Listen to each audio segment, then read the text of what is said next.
Agora daremos início ao primeiro painel de debates. Transporte, coletivo ou individual? Qual o futuro?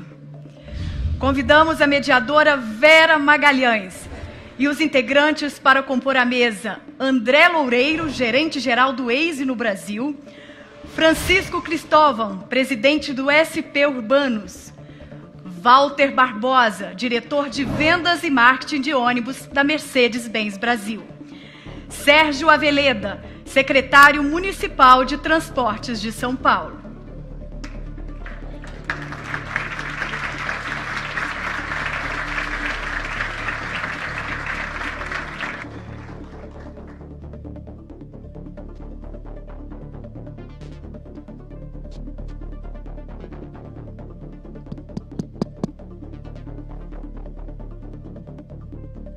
Bom dia.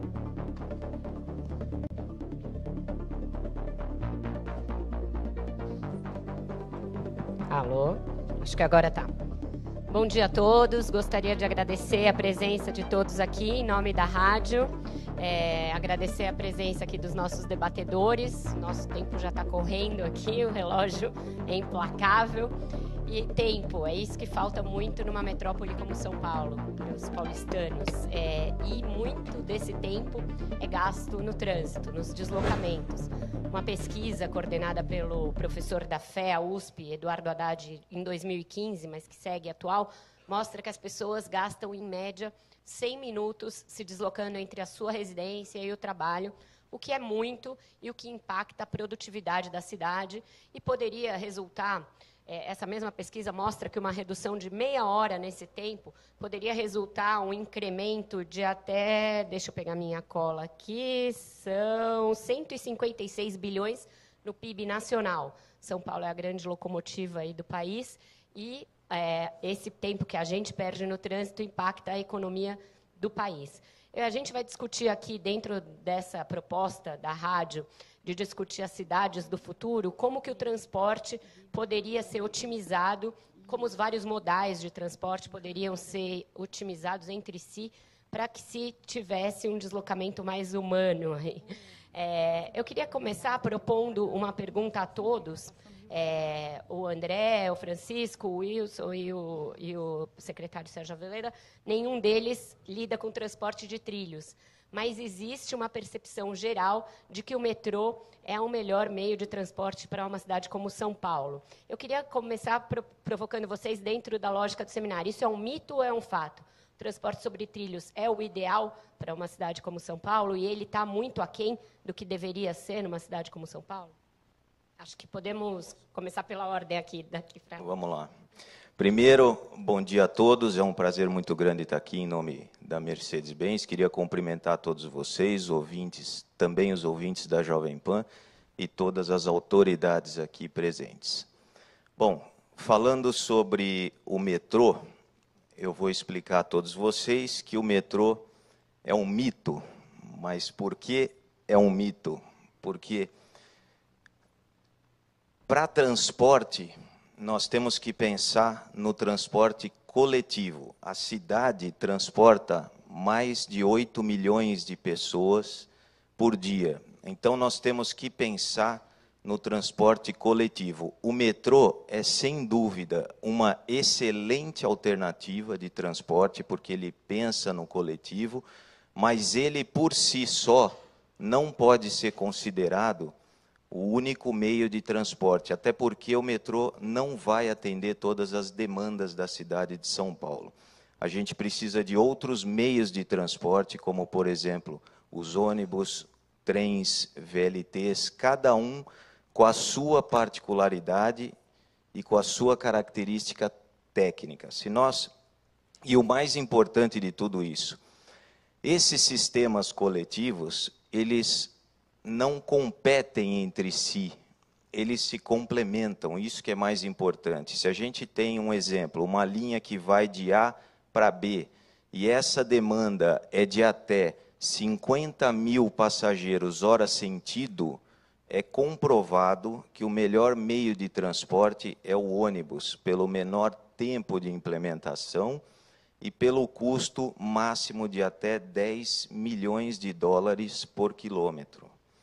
Quando a gente tem uma demanda de A para B, que é superior a 50 mil passageiros hora sentido, por exemplo, 70 mil passageiros hora sentido, 80 mil, sem dúvida nenhuma, o metrô é a melhor alternativa de transporte, mesmo com um tempo de implementação um pouco maior e um custo superior a 50 milhões de dólares por quilômetro. A grande questão e a grande saída para o transporte é a integração de todos esses sistemas. E a gente não pode deixar de esquecer das linhas alimentadoras e das linhas distribuidoras. Por quê? Porque muito provavelmente os senhores, quando sair da porta da casa dos senhores, não vão encontrar um metrô. Então, nós precisamos ter as linhas alimentadoras e as linhas distribuidoras, que são feitas, na maior parte, por ônibus de menor capacidade, nas linhas alimentadoras, ônibus de até 13,20 metros, e nas linhas distribuidoras, incluindo os micro-ônibus. Não podemos esquecer também que nas linhas distribuidoras, os transportes individuais também têm o seu valor.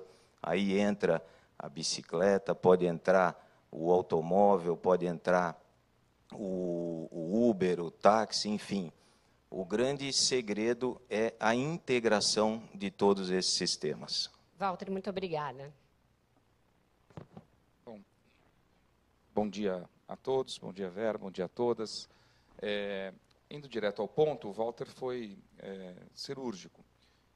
O metrô, ele é, não o melhor, ele é uma alternativa de acordo com o problema apresentado. As soluções para o transporte dependem do problema apresentado. Se a demanda é elevada, e eu diria até com um pouco menos, aí com 50 mil, 45 mil horas sentido, já é hora de se pensar numa solução sem interferência, uma solução que não sofra nenhum tipo de interferência com cruzamento, semaforização e de alta velocidade. Esta solução é o metrô, sem dúvida nenhuma. Agora, como bem disse o Walter, nem todos os problemas são esses na cidade. Nem todas as demandas são de alta capacidade, são de alta demanda. E você precisa atender a todas. Então, plenamente de acordo, a solução passa pelo transporte coletivo. Penso que a maioria dos senhores chegaram aqui de carro. Devem ter tido muita dificuldade de chegar aqui. O trânsito é ruim, o trânsito é difícil, por uma questão simples. O viário é um dado finito e restrito. Não tem como ampliar. Não tem como desapropriar mais uma faixa na Avenida Paulista e ampliar a Avenida Paulista para passarmos com mais carros. Não dá para desapropriar mais uma faixa da Faria Lima para construirmos mais faixas de rolamento. Até porque seria inútil, porque a gente só mudaria o gargalo de lugar. Toda vez que a gente resolve o ponto de congestionamento num lugar, ele vai se apresentar no lugar seguinte, onde há um outro gargalo. É preciso pensar na solução do transporte público. É esta a solução que todas as grandes cidades têm incorporado.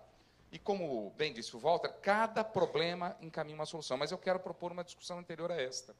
Nós temos um problema de transporte, um problema de média de 100 minutos, e vejam, esta é uma média elevadíssima. E quando a gente pensa de média, nós estamos computando gente que anda só 15 minutos. Então, nós temos lá gente usando 200, 300 minutos por dia nos seus deslocamentos. Né? Recentemente, eu e o prefeito no terminal Capelinha, conversamos com um trabalhador que usa 4 horas e meia para ir, 4 horas e meia para voltar. Ele passa um terço, mais de um terço do dia dele dentro do sistema de transporte. Há um outro problema antecedente, que é como São Paulo se desenvolveu nos últimos anos. E vejo que haverá um painel sobre urbanismo. Nós precisamos diminuir a demanda por viagens, ou a demanda por distância de viagens. Nós precisamos, de fato, nos comprometer com o desenvolvimento econômico regional fora dessa centralidade da Paulista, da Faria Lima, da Berrini. É preciso construir outros lugares que gerem emprego e renda. Só para finalizar, Vera, eu costumo andar aqui pela Paulista a pé. Aqui perto tem uma empresa de telemarketing, Vila. Deve empregar umas 15, 20 mil pessoas, trabalham 24 horas por dia, 7 dias por semana. 95% dessas pessoas, Vila, moram a mais de 10 quilômetros do local de trabalho. Tenho certeza que moram a muito mais do que 10 quilômetros. Porque uma empresa que é puro back-office, puro back-office, que ela poderia estar na Paulista ou no interior do estado, não está na região onde essas pessoas moram, promovendo melhoria de qualidade de vida, desenvolvimento econômico, implantação de outros serviços correlatos, como lanchonetes, restaurantes, lojas, desenvolvendo uma determinada região. Se nós reproduzirmos, construirmos mais metrôs para alimentarmos esta demanda radial que vem lá de longe para o centro, nós estaremos retroalimentando um modelo de desenvolvimento doente, que precisa ser corrigido. É ali, de fato, que nós vamos fazer o investimento correto, quando nós atuarmos para criar outras centralidades econômicas em outras regiões. Cito agora, para terminar, o processo de concessão de terminais de ônibus que estamos levando a termo, cujo principal objetivo, claro, queremos diminuir despesas, queremos ter alguma receita, mas queremos fundamentalmente usar os terminais de ônibus que estão localizados nessas regiões mais distantes do centro como pontos de desenvolvimento, implantação de atividade econômica vocacionada para aquela região que comece a contribuir para diminuir a demanda por viagens e melhorar a qualidade de vida das pessoas. Obrigada, secretário.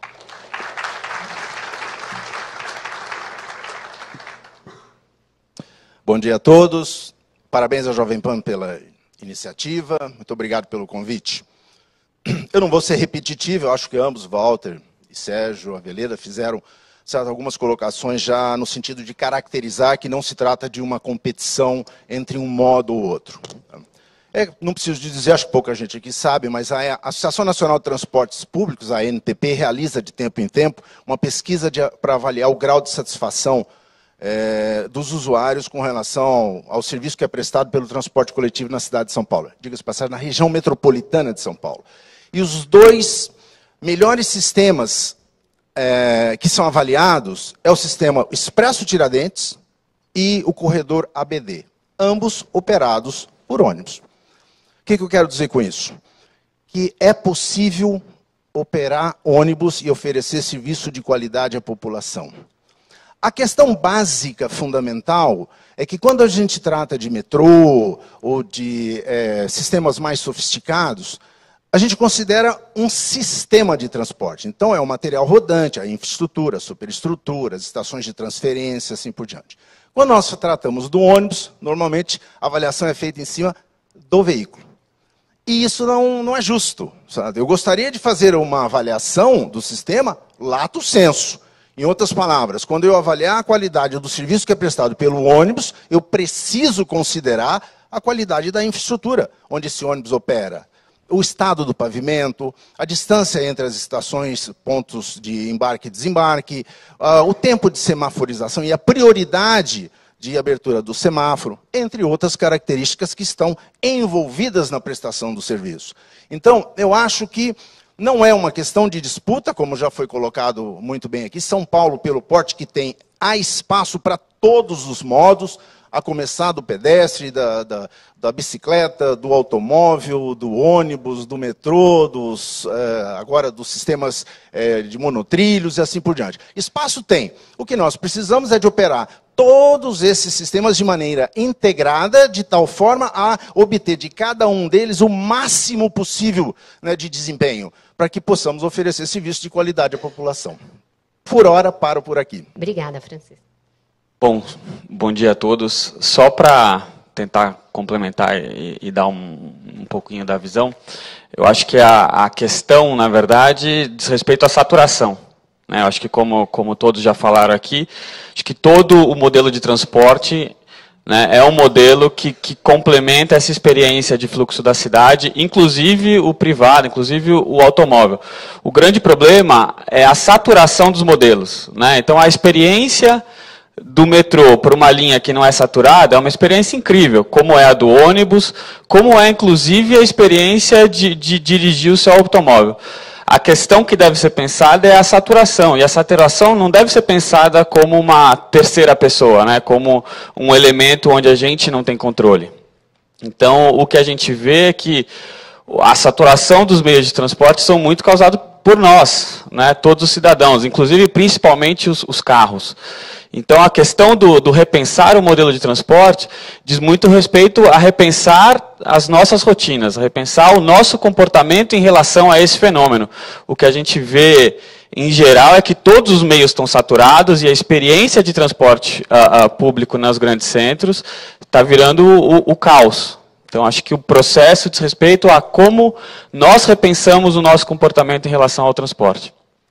Vou tentar fazer perguntas específicas agora para cada um de vocês e convido a plateia também, se quiser fazer perguntas para os nossos debatedores, fazer por escrito, levantar a mão, que as nossas atendentes recolhem e trazem para mim, tá? Obrigada.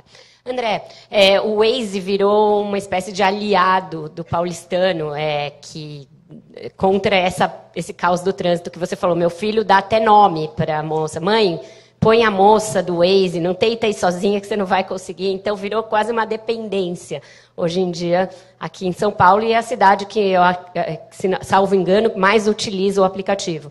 Eu queria saber que você contasse aqui para a plateia, em termos de cidades do futuro, o que o Waze está pensando para ajudar nessa mobilidade. Eu sei que vocês têm um serviço de carpool, de carona compartilhada. Queria ouvir um pouquinho mais da experiência de vocês para ajudar nesse caos aí.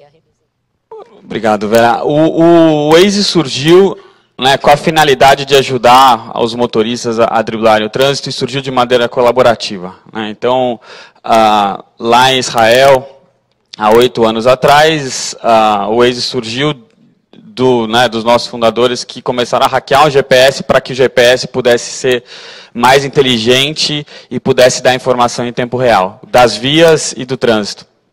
O que aconteceu foi que isso se tornou a maior comunidade de motoristas do mundo. E hoje a gente está presente nos grandes centros e sim, né, São Paulo se orgulha de todas as estatísticas do trânsito. São Paulo é a maior capital do Waze no mundo. E a gente hoje ajuda os nossos usuários, a comunidade do Waze, a driblar o trânsito, né, diluindo o fluxo das vias.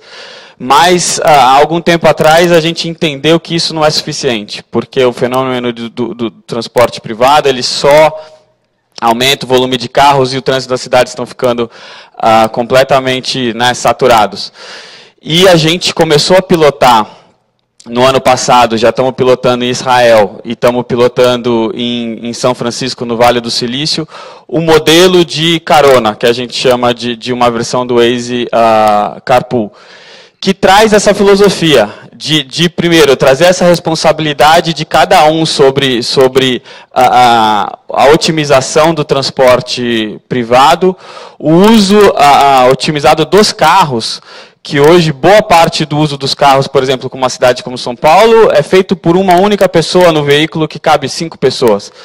E isso é o tipo de perda de produtividade que a gente tem sobre o transporte privado dentro da capacidade das vias. Então, o que a gente fez foi tentar reduzir o atrito entre uma pessoa que está dirigindo o seu veículo e uma pessoa que provavelmente mora próximo dessa pessoa e deve ir para algum destino que seja no caminho ou um destino próximo.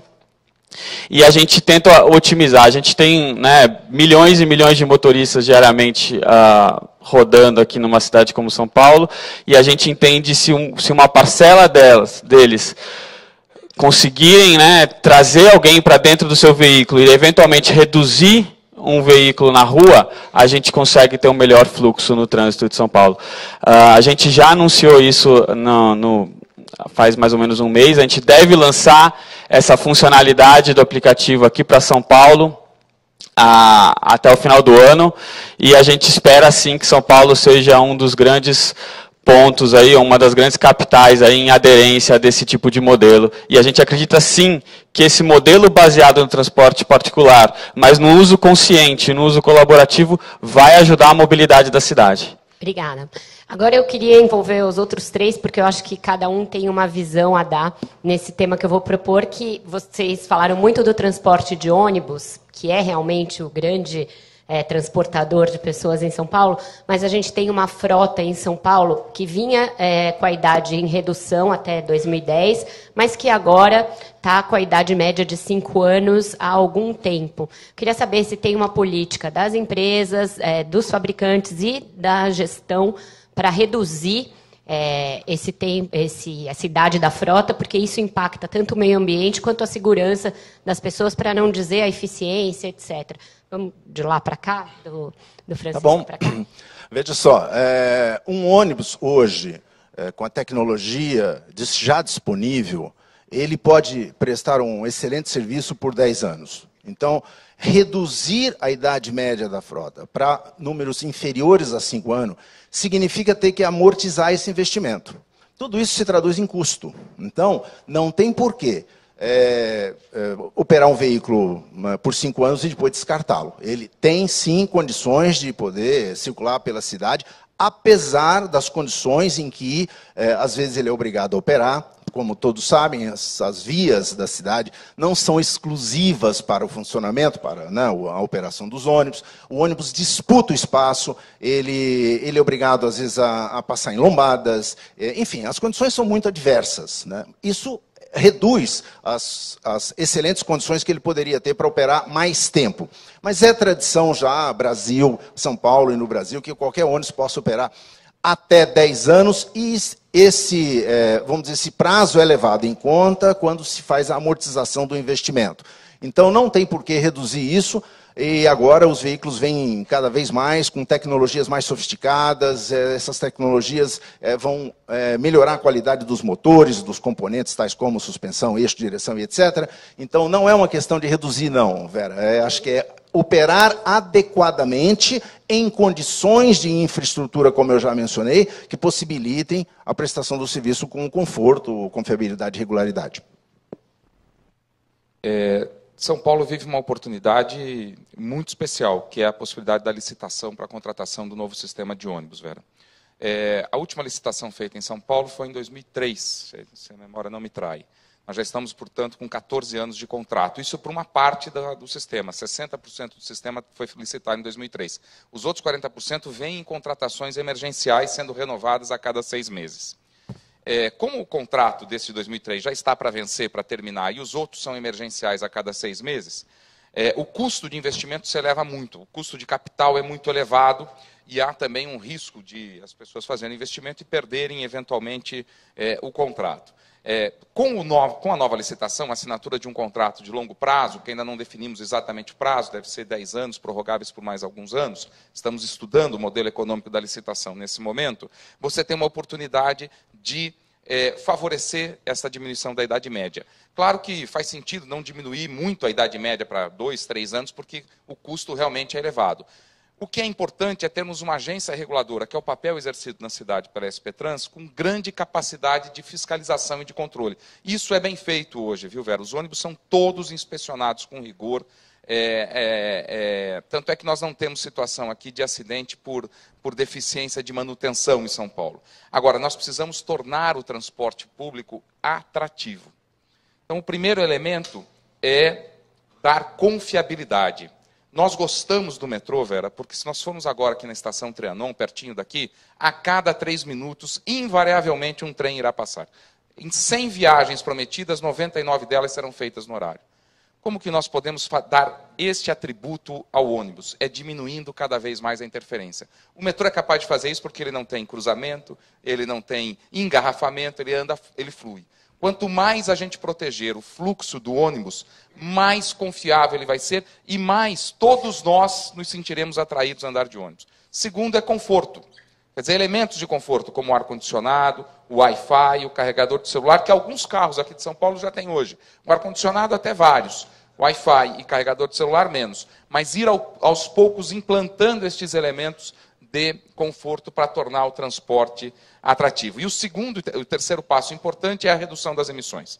São Paulo tem o maior sistema de ônibus do mundo. São mais de 14.700 veículos andando na cidade. Acabamos de chegar ao prefeito de Seul, uma cidade do tamanho de São Paulo, tem 8.000 ônibus. Claro, eles têm 320 quilômetros de metrô, nós temos menos de 80 quilômetros de metrô andando na cidade. Então, precisamos compensar isso com ônibus.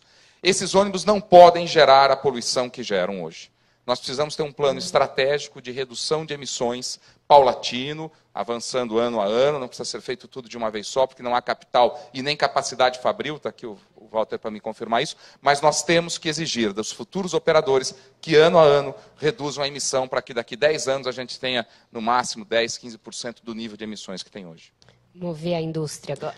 Dentro do que o secretário mencionou, acho que um gancho bastante importante, só para vocês saberem, com dados da CETESB de 2015 para a cidade de São Paulo, 21% das emissões, elas são de responsabilidade dos ônibus, 45% dos caminhões e o restante distribuído entre automóveis e motocicletas.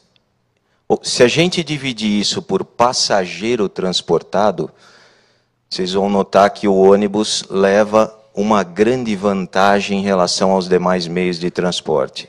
E como diz o secretário, é bem verdade, qual é a grande vantagem do ônibus? Ele é regulamentado pelo órgão gestor de extrema competência, que é a SPTrans, que não só regulamenta, como fiscaliza. Então, vocês não vão encontrar um ônibus Euro 0, Euro 1 ou Euro 2 andando na cidade de São Paulo. Por quê? Porque ele é regulamentado e não pode ter um ônibus com mais de 10 anos de uso. Vocês podem até perguntar, e os ônibus rodoviários que fazem linhas interestaduais? Da mesma forma, existe uma regulamentação federal através da NTT, onde o ônibus tem que ter uma vida máxima de 10 anos. Então, essas regulamentações fazem com que o nosso transporte de ônibus seja seguro e emita menos possível poluentes. Outra pergunta que vocês poderiam me fazer, mas não tem como melhorar? Evidentemente, tem como melhorar e reduzir ainda mais as emissões. E aí, secretário, a minha proposta seria, sem dúvida nenhuma, fazer um programa de renovação da frota de Euro 3 para Euro 5. Então, hoje nós temos 14.700 ônibus rodando na cidade de São Paulo, dos quais 62% são Euro 3 e 38% são Euro 5. A diferença de um Euro 3 por Euro 5 a gente reduz em até 80% o número de particulados e 60% NOx. Então, existe uma possibilidade de ganho, como? Fazendo um incentivo para que as empresas façam essa renovação. E o segundo passo que a gente poderia dar também é a implementação do biodiesel na proporção de 20%, que já existe esse combustível, essa tecnologia, desde 2003. É bem verdade que lá em 2003, a diferença de um diesel para o biodiesel era muito grande na questão de preço. E isso, ao longo desses últimos 15 anos, o diesel evoluiu bastante de S500 para S50 para S10 e o biodiesel reduziu de preço. Hoje eles são bastante equivalentes. Então, uma outra sugestão para o município de São Paulo é implementar o biodiesel B20 para toda a frota, seja ele Euro 3 ou Euro 5. Obrigada. Vou fazer mais 2 rodadas aqui entre a gente, depois vou ler as perguntas, porque tem bastante pergunta aqui da nossa plateia. Eu queria fazer um contraponto entre o André e o secretário, no que diz respeito ao transporte individual. Queria ouvir vocês sobre restrições ao uso do carro, como rodízio e pedágio urbano. Vai ser necessário ampliar os dias do rodízio em São Paulo? E a gestão atual pensa em implementar o pedágio urbano? Queria ouvir também o que o Waze pensa a respeito dessas 2 medidas. A gente pensa muito sobre o papel do usuário, o papel do motorista em relação a isso, assim, né? O que a gente espera é, antes de que a gente tenha que tomar atitudes como essas, que a gente possa ter a consciência própria e ter as facilidades do que a tecnologia pode oferecer para a gente, para otimizar o transporte privado na capital.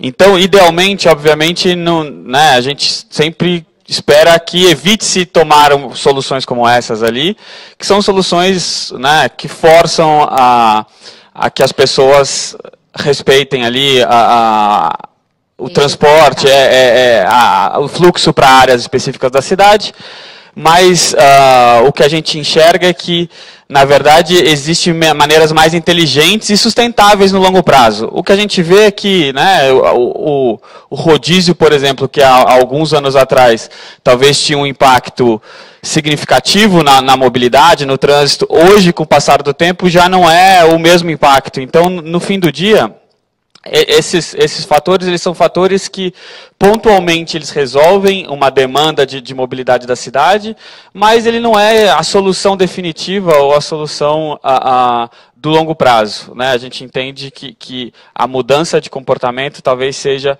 muito mais efetiva, né, nessa transformação, e a gente tenta se colocar como uma tecnologia disponível para isso. Obrigada. Olha, Vera, os dois pontos, ampliação de rodízio e pedágio urbano, são dois pontos, como bem disse o André, bastante antipáticos. Quando o Estado impõe uma restrição dessa natureza, quer seja pela proibição, quer seja pela restrição econômica, nunca é bem-vindo. A gente acabou, como eu disse, de chegar de Seul. Em Seul, todos os carros são chipados, que é algo que um dia vai chegar aqui. Todos os carros saem de fábrica com um chip transmissor de informações. Nós resistimos ainda por causa de privacidade e sigilo, mas é porque nós nos esquecemos que todos nós que estamos com o celular aqui estamos transmitindo informações para uma série de corporações o tempo todo. Mas essa ideia de que o chip irá transmitir informações, ela não irá transmitir nenhuma informação a mais do que você faz quando entra no seu carro com o seu celular. Lá não existe rodízio. Lá o motorista que não liga o seu veículo durante um dia inteiro é premiado. Ele recebe um incentivo para o pagamento do imposto, ou um desconto, um programa do próprio governo. Então não tem proibição. Só que se você não ligar, você tem um incentivo. Você também tem uma meta de quilometragem por semana. Se você ficar abaixo, você recebe outro incentivo. Se você ultrapassar, não tem problema. Eu acredito muito no que o André disse. A gente vê no país que é o berço do automóvel, do ponto de vista de uso, não da sua criação, mas que é os Estados Unidos, o país que usa o carro por excelência como meio de transporte, jovens, muito jovens, quando atingem a idade para obter a sua carteira de motorista, não estão buscando a sua carteira de habilitação. Estão buscando outros meios de deslocamento. Esta ideia que a tecnologia vai trazer para nós do compartilhamento, não do ter, mas do compartilhar, as próprias montadoras de automóveis estão investindo nisso. Em Pittsburgh, a Ford e a GM têm compartilhamento de veículos de luxo, de extremo luxo. Executivos não têm o carro, eles usam o carro. A gente acredita muito num uso mais racional do automóvel por conta do que a tecnologia vai proporcionar. São Paulo participa num projeto da Fundação Bloomberg e da Fundação Aspen, com outras 9 cidades do mundo, do carro autônomo. Hoje nós temos aproximadamente 1000 automóveis no mundo, a Mercedes-Benz deve ter os dela, os fabricantes estão desenvolvendo carros com algum tipo de autonomia, nível 4 ou nível 5. Nível 4 ainda tem alguma intervenção humana, o nível 5 não tem nenhuma intervenção humana. A expectativa é que em 2030 nós teremos 6 milhões de carros andando assim. E em 2050, 65% da frota será autônoma. Um conceito claro do carro autônomo é o seu compartilhamento. Você perde aquela noção do carro como status e como propriedade e como uso. Então, em primeiro lugar, eu acho que estas restrições, medidas restritivas, elas serão adiadas pela tecnologia. E poderão até ser dispensadas se a gente melhorar e otimizar o uso do automóvel. Um carro em São Paulo transporta, em média, 1,7 passageiro. São 5,5 milhões de carros por dia. Nós temos 3 vagas livres por carro. Nós temos 15 milhões de vagas livres no transporte. E outras soluções tecnológicas, o home office, o trabalho à distância, tudo isso virá para diminuir o uso do transporte individual. Obrigada. Agora eu vou... Posso fazer uma colocação? Pode, claro. Aí é muito rápido e eu queria pegar esse tema. Eu acho o seguinte, o secretário acabou de dar o número, que nós temos registrados como frota em São Paulo praticamente 6 milhões de automóveis. E ele também deu o número aqui. Nós temos menos de 15 mil ônibus destinados ao transporte de 6 milhões de pessoas todo dia se deslocam realizam 10 milhões de viagens e utilizam o sistema de ônibus. Então, a comparação é muito injusta. É muito injusta. E aí, eu vou fazer uma provocação para o prefeito que fez a abertura aqui, certo? De fato, a gente precisa de fazer uma gestão muito eficiente do espaço urbano. Mas tem uma coisa que antecede isso aí. A decisão é política, não é de gestão. A decisão é entre privilegiar o transporte coletivo sobre o transporte individual, é uma decisão política. Aí depois precisa de fazer a gestão para que a coisa de fato aconteça. Por falar em decisão política, houve uma decisão política do prefeito de não reajustar a tarifa de ônibus esse ano, e ela ficou em R$ 3,80. Por outro lado, tem pouca gente que paga a tarifa cheia graças a uma série de gratuidades. Queria ouvir primeiro o secretário e depois o Walter e o Francisco sobre essa questão da tarifa, se ela é sustentável, se esse subsídio, se gasta mais de 3 bilhões por ano em subsídio, se isso é sustentável no tempo e se está sendo pensado um novo modelo na licitação que vai vir. O reajuste não foi concedido porque vivemos a maior recessão da história do país, e excluir pessoas do uso do transporte público tem externalidades negativas graves na vida destas pessoas e na vida da cidade. Foi uma decisão, sem dúvida, acertada, porque manteve o nível de uso do transporte público num momento de grave recessão, de grave desemprego, de diminuição de renda das pessoas. De outro lado, evidentemente que preocupa, Vera, que você tenha que dar sustentabilidade ao modelo do transporte público. Todas as cidades grandes do mundo dão subsídio. Não existe transporte público no mundo, em cidade grande, que não tenha subsídio. Paris, Nova York, Londres, Madrid, todas subsidiam. Por quê? Porque nós, do transporte público, geramos externalidades negativas, ganhos para a sociedade. Como bem disse o Francisco, são 15 mil carros transportando 9 milhões de pessoas. Se nós reduzirmos esta oferta e levarmos essas pessoas para o transporte individual ou para outros meios de transporte, elas vão gerar muito mais poluição, engarrafamento, doenças, perda de competitividade para a cidade. O problema é que esses ganhos que nós geramos do transporte público, redução de poluição, vejo aqui o secretário Davi Uip, o transporte público diminui a demanda pelos serviços de saúde brutalmente. Aliás, há um estudo que mostra que quando o metrô não funciona, aumentam os casos de doenças respiratórias e de óbitos por doenças respiratórias. Só que esta economia que o sistema de saúde faz não é capturada pelo sistema de transporte. Como é que isto vem? Em parte vem pelo subsídio. Então o subsídio não é em si um pecado, não é em si um problema, é uma virtude. A sociedade decidiu o seguinte: nós vamos subsidiar para que as pessoas possam andar. Nós precisamos discutir este modelo de gratuidades que foi implantado, que não leva em consideração a necessidade.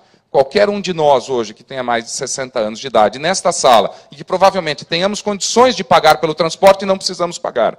Isso é um problema. Quando você concede indiscriminadamente. Estudante ter o passe escolar e fazer 8 viagens diárias em nome do passe escolar gera uma forte despesa no sistema. Ou uma distorção. Ele trabalha, não recebe mais vale-transporte porque o passe estudante já cobra inclusive o deslocamento para o trabalho, o que é um equívoco. Essas distorções precisam ser corrigidas. E a forma de remuneração das empresas nós estamos revendo na licitação. Vera. Nós queremos que a remuneração não seja só quantitativa por passageiro transportado. As empresas precisam ser remuneradas também pela qualidade do serviço, pela sua produtividade, pela quantidade de acidentes que ela não vem a gerar. Quer dizer, a remuneração precisa levar em conta também fatores qualitativos. Obrigada. Francisco. São Paulo tem uma característica extremamente interessante. Aqui se consegue separar custo de tarifa. Eu costumo dizer que custo é uma questão de engenharia e de economia. São números, é irrefutável. Tarifa é uma questão política e social. O prefeito define, certo, quanto que ele quer que a população pague, quanto que vai cobrar do usuário e quanto que o contribuinte vai pagar para completar a diferença. São Paulo vive hoje uma dificuldade muito grande, certo? Nós estamos, desde o início do ano, certo, com as empresas operadoras praticamente bancando, né, um valor significativo todo mês, certo, para poder continuar prestando o serviço sem nenhuma solução de continuidade. Isso já vem sendo tratado pela prefeitura e eu espero que rapidamente a gente tenha solução para esse problema. Então, a questão, o secretário disse muito bem, certo? Foi um excesso de gratuidade da gestão anterior que gerou um déficit muito grande que hoje o Tesouro está tendo que compensar isso aí. Porque não há mágica a ser feito. Produzir transporte em São Paulo é caro, custa caro, pelas condições em que o sistema opera. Certo? As vias não são preparadas para isso, os ônibus perdem muito tempo disputando espaço, não conseguem dar o número de viagens que poderia se dar, principalmente nos horários de pico, se ele tivesse faixa de domínio própria. Em outras palavras, exclusividade, certo? No espaço urbano. Como ele não tem, ele disputa, nós precisamos de um número muito maior de veículos e, consequentemente, de operadores, de gasto com combustível, para poder prestar a mesma quantidade de serviço. Com relação ao que o secretário disse, as empresas estão absolutamente preparadas para participar da licitação, com qualquer nível de exigência do ponto de vista da tecnologia. Se tem uma coisa que as empresas aqui em São Paulo fazem, servem de paradigma para o resto do Brasil, é na questão tecnológica. O Walter, com muito mais propriedade do que eu, pode discorrer sobre esse assunto. Então, as empresas estão preparadas e também com relação à remuneração, com ônus e bônus, certo? Né? Estabelece-se um referencial. Se elas não atingirem, elas serão penalizadas. Se elas superarem, não há por que não premiá-las, né, pela eficiência e pelo bom desempenho. Obrigada. Concorda, Walter? Sim, na verdade a tarifa ela acaba impactando diretamente na renovação dos ônibus, porque evidentemente uma empresa de ônibus avalia tudo que entra como uma receita e tudo que sai como um custo ou despesa. Então, evidente, se você tem uma redução de demanda de passageiros ou não tem a implementação do reajuste tarifário previsto num contrato de concessão, por exemplo, e por um outro lado você tem um aumento de custo de diesel, de mão de obra, de energia, água, enfim, isso provoca um desequilíbrio e, por isso, não motiva o empresário a renovar. Então, a tarifa não é que ela deveria ser obrigatória, não, mas, de alguma forma, precisa ter um equilíbrio, seja com a tarifa ou com um subsídio. Como disse o secretário, no mundo inteiro, o transporte coletivo tem um subsídio. Perfeito. Bom, como o Francisco disse, não tem milagre, então eu também não vou conseguir ler todas as perguntas. Eu vou tentar juntar algumas aqui e fazer uma para cada um, para a gente tentar otimizar um pouquinho. O professor Caio Bianchi, da ESPM, pesquisador e professor na área de inovação e gestão internacional, pergunta se há iniciativas, eu acredito que do poder público, para considerar os antecedentes, ou seja, a necessidade da mobilidade urbana e as consequências, poluição, tráfego, na mobilidade de São Paulo. Na mesma linha, o Luiz pergunta se a integração de informações entre transportes não poderia ajudar a população e ajudar a otimizar um pouco a vida dos usuários. E aí o professor Wilson Nobre, da GV, fala que todos abordaram o deslocamento, mas não consideraram externalidades produzidas por ônibus, automóveis, etc. Queria ouvir um pouco, secretário, sobre essa coisa que eu entendo, a informação a serviço da melhoria. Sem dúvida. E aí é esse momento disruptivo que a gente está vivendo do ponto de vista da tecnologia. A informação não é simplesmente o cidadão, o usuário do sistema saber, é empoderá-lo, é dar a ele poder para a tomada de decisão. Na nova licitação, nós vamos incorporar o que há de mais moderno no mundo do ponto de vista de tecnologia. Hoje, São Paulo já tem um nível tecnológico. O sistema de bilhetagem é eletrônico, existem cartão, você já tem um GPS que informa a posição de todos os ônibus. Isso pode ser visto por qualquer um dos senhores no site da SP Trans, a posição de qualquer ônibus na cidade. Claro que é um sistema que desafia uma renovação e uma modernização. É preciso que esta informação esteja disponível não só nos smartphones, que nós usamos, mas a maioria dos nossos usuários ainda não usam. Ele precisa estar disponível no ponto de ônibus, ele precisa ser capaz de olhar de maneira holística. O Walter, no começo, falou algo fundamental, a integração. Hoje nós temos o sistema sob trilhos em São Paulo, explorado, planejado e desenvolvido pelo governo do Estado de São Paulo. A Prefeitura cuida do sistema sobre pneus. E o Estado também cuida do sistema intermunicipal sobre pneus. Cada um faz um planejamento. Nós estamos lançando o desafio de criarmos a autoridade metropolitana de transporte. Tudo ser planejado, executado de uma maneira única, pensada de maneira única. As cidades que deram esse passo reduziram custos e aumentaram muito a participação do transporte público na matriz. Incorporar a tecnologia para fornecer informação é empoderar o cidadão e ele virá mais para o transporte público se ele tiver esse poder. André, tem uma pergunta aqui do Luciano, da Adara, sobre a questão do compartilhamento. Não haveria necessidade de dar uma prioridade ao carpool para o público de mães que levam os filhos para a escola? Vide a saturação aqui perto, no Dante Alighieri. Eu atesto que os meus filhos estudam lá. Outros colégios, como Porto Seguro, ali no Morumbi, etc. É uma ideia interessante, né? O que a gente está tentando construir é um modelo, primeiro, o mais amplo possível, que preveja, né, principalmente a coincidência dos percursos. Então, você pegar um grupo de pessoas que mora próximo e talvez tenham o mesmo interesse e vão para a mesma região, e a partir dali criar vários níveis de informação que eventualmente você pode só dividir interesses. Então, não é difícil a gente prever que eventualmente a gente possa ter um grupo de mães de um determinado grupo de escolas da mesma região que se proponham a dividir e usar o nosso sistema de carona como o facilitador desse processo. Acho que o grande ponto é a capacidade de mobilização está nas pessoas, né? O que a gente quer facilitar é ser um sistema mais fácil de que as pessoas possam promover esse uso colaborativo dos veículos dela e tal. E acho que o que a gente tem aqui do transporte por aplicativo, né, do uso do táxi, do Uber e tal, é uma prova de que as pessoas estão dispostas a mudar o comportamento, né? O que a gente quer trazer agora é para a nossa base ali de comunidade de usuários do Waze, que representa aí uma boa parte dos motoristas de São Paulo, para que todos possam participar dessa colaboração. Obrigada. Agora para o Walter, você falou muito no biodiesel e outras formas de reduzir a poluição. O Fábio Pereira pergunta como mudar e adequar o transporte público para a utilização de matrizes energéticas mais limpas, como o gás natural ou gás de lixo, hidrogênio, energia solar, se tem aí pesquisa dos fabricantes para isso. E também o Luiz pergunta se tem uma proposta de ônibus híbridos, a diesel e elétrico.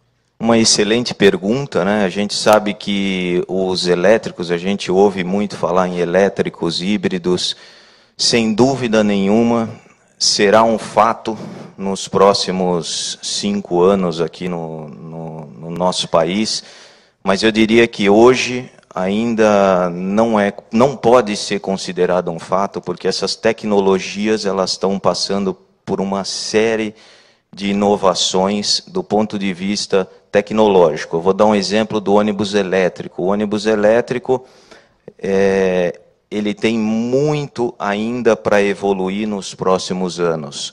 Quem lembra da época do celular, há 20 anos atrás, que a bateria era um celular grande, pesado, demorava bastante para carregar e descarregava muito rápido. Então, o ônibus elétrico, eu não vou dizer que ele está exatamente nessa fase, mas ele tem muito para vencer ainda. As baterias ainda são pesadas, elas levam mais de 4 horas para fazer o carregamento e ainda precisa vencer a questão da autonomia, que está entre 150 e 200 quilômetros diários. Então, o que a gente tem hoje para colocar, que já está disponível e nós não estamos usando, é o biodiesel. Temos como evoluir mais ainda, na proporção de 20%, na proporção de 100%, se for o biodiesel hidrogenado. Então, essas soluções, elas estão disponíveis, podem ser implementadas na frota de São Paulo, sem onerar muito o município. Então, acho que esse é o caminho. A gente tem que criar algo que seja sustentável. Um ônibus elétrico funciona muito bem lá em Paris, não significa que aqui pode operar amanhã. A gente tem como obrigação, a Mercedes-Benz tem que colocar um transporte seguro e que tenha sido testado para toda a população. Obrigada. Francisco, tem 3 perguntas aqui que se complementam. Uma delas da professora Ana Carla, da USP, e as outras duas, as pessoas não puseram os nomes, mas sobre integração intersistêmica ou intermodal. Como São Paulo pode aprimorar isso? Acho que faz parte daquilo que você falou antes, de um uso mais sistêmico, mais razoável aí dos modais, por meio de tecnologia ou por meio de política, aí, uma política que se sustente ao longo das gestões e não mude de gestão para gestão.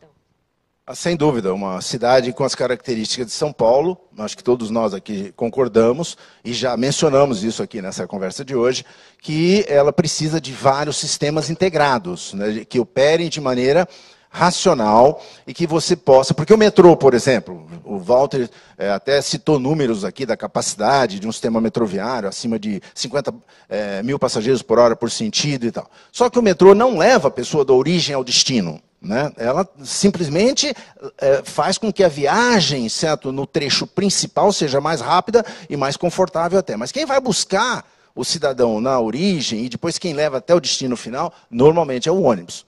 Independentemente do tamanho dele, se ele é um veículo convencional, um micro-ônibus, etc.